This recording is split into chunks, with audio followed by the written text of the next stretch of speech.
Dante Alighieri. He was not only one of the best poets of all time, but also the father of the Italian language. The Divine Comedy literature masterpiece is not only the second biggest Christian story ever told, but also the most powerful love story ever written. The one of a man that went through the worst of the afterlife to finally consummate his love relationship at the gate of paradise. Dante's vision of hell, purgatory, and paradise inspired more art, literature, and philosophy than any poet in history. His powerful story crafted the view of hell, purgatory, and paradise shared by all of Western civilization. You are about to experience a journey to the worst of the afterlife for the first time, a powerful, electrifying first glimpse of what hell is really like. Strange mythological beasts, torture like no human can stand in the flesh. And finally, meet face to face with Lucifer, the devil himself, the king of hell. Inferno, a dreadful place of suffering and torture. So now, the real journey to the center of the earth begins. Siamo nel 1300, Dante ha 35 anni. L'opera comincia con questi versi. Nel mezzo del cammin di nostra vita mi ritrovai per una selva oscura che la diritta via era smarrita. La strada vi viene chiusa da queste tre belve feroci. Il leone, la lonza, la lupa. Ed ecco che arriva un personaggio in suo aiuto. È Virgilio. Virgilio soccorre Dante in un momento in cui si sente lacerato. Dante è profondamente confuso, ha perso la rotta, l'orientamento, dopo questo grande amore che lo ha vincolato in terra e che non è mai stato consumato con Beatrice. Si ritrova in una selva oscura, un sentiero inestricabile, irto, pieno di conflitti, pieno di paure, e comincia il suo percorso di espiazione, di autoriconoscimento, e ha bisogno di una guida. La guida è Virgilio, l'unica persona che potrebbe portarlo dall'altra parte, l'unica persona che potrebbe davvero aiutarlo in questo percorso di espiazione. Virgilio rappresenta la ragione, è tutto ciò che può essere accessibile attraverso la ragione. Virgilio è stato chiamato da Beatrice per dargli questa meravigliosa commissione. Beatrice, this beautiful essence of God, she's so angelic and warm and represents all aspects of being a woman that God created. And she's holy, she's angelic, and she sits up in heaven. And she sees her love, Dante, fight to pursue her. And he goes into this land where it's obstructed by tormenting deserts and disease and evil. And she sees this, and so her heart breaks, because that's her love pursuing her. And so what she does is she cries to God and she says, God, please, I want to be able to help my love. And so Beatrice goes down and meets Virgil.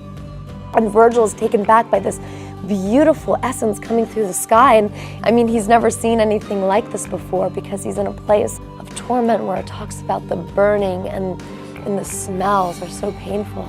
Virgil cannot believe someone so holy is coming to him, and God allowed that. And Beatrice commissions Virgil to be able to be the guide, the guardian for Dante. Dante ritrova il suo maestro, è un ritrovamento meraviglioso, si arriva fino alle porte dell'inferno, cominciano i cerchi.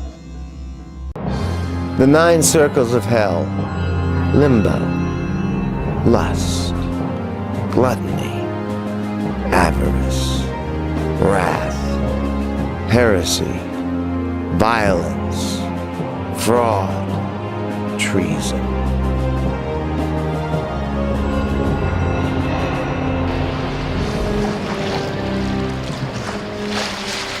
Diciamo che se noi incontriamo nell'inferno, a ogni cerchio una figura, un personaggio caratteristico, in realtà Caronte in qualche modo è come se rappresentasse tutto l'inferno nel suo insieme. Caronte è il traghettatore. In ogni grande passaggio della Divina Commedia abbiamo un personaggio che è un intermediario, un traghettatore, che prende Dante e lo porta dalla parte che lui ancora deve conoscere e esplorare. First circle, limbo. Here reside the unbaptized and the virtuous pagan, those who are not sinful, yet were born before Christ, as Aristotle, Socrates, Homer, Plato. The souls here are not punished, but rather grieve only their separation from God, without hope of reconciliation until the second coming of Christ. Minos, the judge of hell. It's very interesting when we meet Minos, the sort of caretaker of hell in essence. He doesn't want to reveal to Dante that they could have been redeemed in their normal life, but due to the fact that they're unredeemable at this point because they are in this circle of hell. Second circle, the lustful. Paolo and Francesca is a very interesting piece when you look at the Divine Comedy. When Dante explains how these two people come together and their sins are transmitted in this canter of lust, I found this piece to be very, very emotional in aspect because Dante not only is a poet, but he also expresses his emotions very well when he's told the story by Francesca. Paolo and Francesca were lovers, but they weren't normal lovers because Francesca was married to Paolo's older brother. And once Paolo's older brother found out about the alleged affair that has been going on for a very long time, Paolo's older brother murdered both of them. And it's so almost Shakespearean in the sense that it's very touching how they go from one end of the story right to the bottom. And even though they both know that they are in love and they are lovers in hell, not in heaven, which is probably the most poetic thing that Dante wanted to get across. So it's really touching to me in this aspect because Dante discovers that as Francesca's telling her story, Paolo, the gentleman who was with Francesca, the two sinners who had about I believe a decade of an affair together, he begins to weep and cry, and Dante really expresses a lot of pity for them, especially when Paolo is weeping, to the point where actually Dante begins to weep and actually faint. Third circle, the gluttons.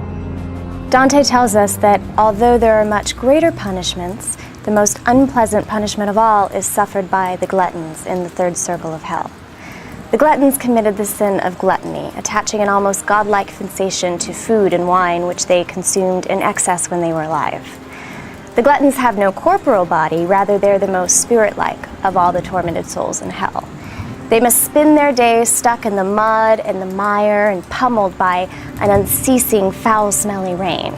Now that's bad enough, but add their tormentor, Cerberus, to the mix, and the punishment becomes even more unpleasant. Now, Dante is alluding to the three-headed dog in Greek mythology that guards Hades' gates, but Dante adds his own twist. Cerberus has red eyes, his belly is stuffed to the brim, his teeth are fanged, his limbs are clawed. And he's described as being a worm, which to me gives a sense of fluidity to his movements that makes him even more terrifying. He seizes the gluttons and he flails them around and they start to howl, and their howling matches his own howling. He can't be satiated at all because of his gluttonous nature. The only way to silence him, as Virgil does, is to scoop up handfuls of mud and feed the mud to him. Here reside the avaricious. Avarice, which means insatiable greed. Dante pictures popes and cardinals and priests living in that place of eternal torment because at that time the church, the Catholic Church, was largely something that used tremendous power and influence.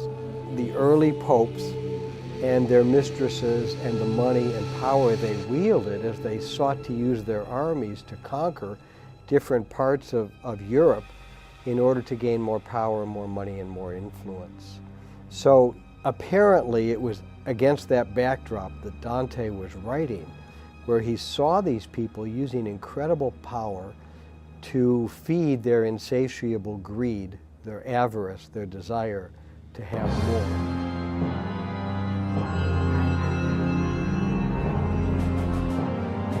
Fifth circle, the wrathful. In the swamp-like water of the river Styx reside the wrathful, who fight each other on the surface. Phlegyas takes Dante and Virgil across the river Styx. Now, the river Styx is the place where the wrathful are consigned. They are in this marshy, foul water, and they are people who have lived in anger and wrath. And the river Styx is agitated by their kicking and biting and scratching and fighting with each other, which causes the agitation of the river Styx. And it's also interesting that underneath the river, in the bottom of the river, are the sullen, those who lived in anger but never expressed it, who are choking, so to speak, or drowning on their own anger. And these are called the sullen, who are under the river Styx. So Dante and Virgil are on Phlegyas's boat going across the river Styx, and Dante sees a shade, one of the souls, come out and seems to try to want to get on the ship. Dante is very disdainful. So, who are you in your ugliness? And the shade answers, I am one who weeps. Then Dante recognizes him as Filippo Argenti, who was an actual political enemy of Dante's. Virgil was very proud of Dante for doing this and hugged him and praised him, in his eyes, rightful contempt for these sinners. And his now loss of compassion for them is very interesting in that that is considered a very positive development on Dante's part, that Virgil praises him for this. The river Styx separates the upper hell from lower hell. Lower hell, violence and fraud. The lower parts of hell are contained within the walls of the city of Dis, which is itself surrounded by the Stygian marsh. Punished within Dis are active rather than passive sins. There's this incredible fire, and these three Furies appear, and they are Medusa's servants. And the Furies have got these, they're clawing, they're covered in blood, they're three women, they appear to be women, and they're clawing their breasts, and they've got this horrible sound, so that Dante is just holding his ears. And they say to Dante and Virgil, we'll bring on our Queen of Sorrows, which is Medusa. The messenger of a god, from what I understand that Dante Alighieri wrote, is always guiding Dante and Virgil through all the chasms of hell, though we do not see the messenger of God. The messenger always acts as a guardian angel, and throughout the Bible, and I'll talk about the different accords of how the angels work, the angel of God is always with Dante and Virgil, but we do not see.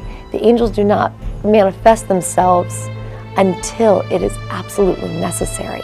And we see Dante and Virgil go through the fifth circle, and they come into the wall of Dis, and the demons do not even care, and they're slamming the door in their face, and Dante and Virgil cannot go any farther. And at that moment, when they lose complete hope, the angel recognizes that this is their time. The angel manifests himself, and he says, I bid thee go. And the power and the angelic presence of God opens that door, and the demons shake, and they fall down aside. And Dante and Virgil are allowed to proceed. And we see the messenger of God move throughout the chasms through Dante and Virgil's journey.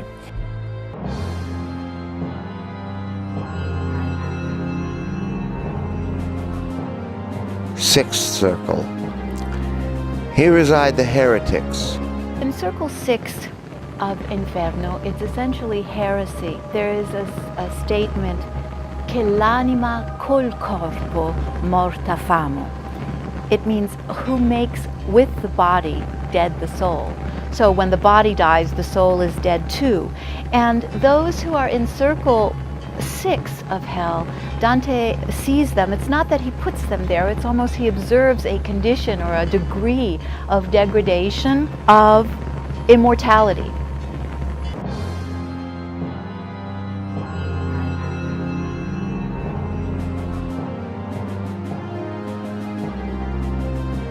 Seventh circle. Here reside the violent, who are separated into 3 rings. A minotaur, half human, half bull, infernal beast, is the guardian for the sinners of the seventh circle.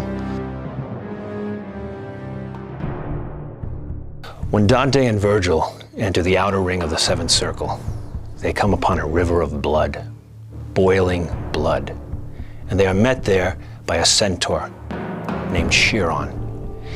Now, Chiron's first comment is that he notices that Dante, when he walks, he leaves footprints and rocks move about.